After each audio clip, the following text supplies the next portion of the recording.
সময় থাকতে নিজেকে পরিবর্তন করুন। যেদিন কেউ চাকরি হারিয়ে চোখের পানি মুছছে, সেদিনই কেউ চাকরিতে প্রমোশন পেয়ে দামি রেস্টুরেন্টে ট্রিট দিচ্ছে।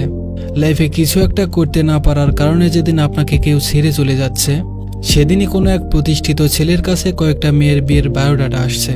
হাত পা গুটিয়ে বসে না থেকে সিরিয়াসলি এবার লাইফটাকে নিয়ে ভাবুন। আজীবন সময় দিয়েছেন নিম গাছের নিচে, আর এখন এসে বলেন জীবন এত তিতা কেন? দোষটা কার ছিল? ভাঙা সিন্ধুকে কেউ টাকা রাখে না, নষ্ট ঘরের কেউ যত্ন নেয় না। এই সিম্পল হিসাবটা কেন বোঝেন না?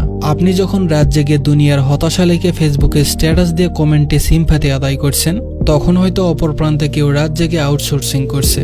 আপনি কমেন্টে প্রচুর সিম্প্যাথি পাবেন, আর সে পাবে অ্যাকাউন্টে টাকা। আপনি যখন স্টুডেন্ট লাইফে বাবার টাকায় বন্ধুদের সাথে মাস্তি করে দামি রেস্টুরেন্টে খেয়ে ফেসবুকে স্ট্যাটাস দিচ্ছেন, তখন আপনারই কোনো এক বন্ধু ক্লাসে অ্যাসাইনমেন্ট আর নোট নিয়ে ব্যস্ত ছিল।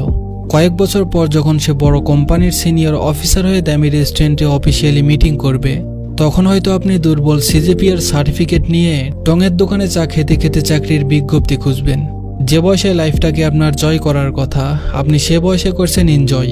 আপনার বন্ধু যখন বিসিএস ক্যাডার কিংবা ব্যাংক অফিসার হয়ে বিয়ের জন্য পাত্রী খুঁজছে, আপনি তখন টিকে থাকার জন্য সামান্য একটা চাকরি খুঁজছেন।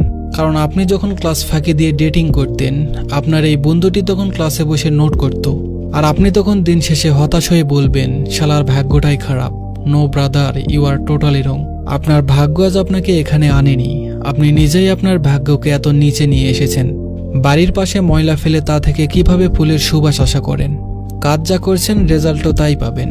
সুতরাং সময় থাকতেই যেন আমরা সময়ের মূল্য বুঝি, কারণ প্রত্যেকটি মুহূর্তই জীবনে অনেক গুরুত্বপূর্ণ। ধন্যবাদ সবাইকে।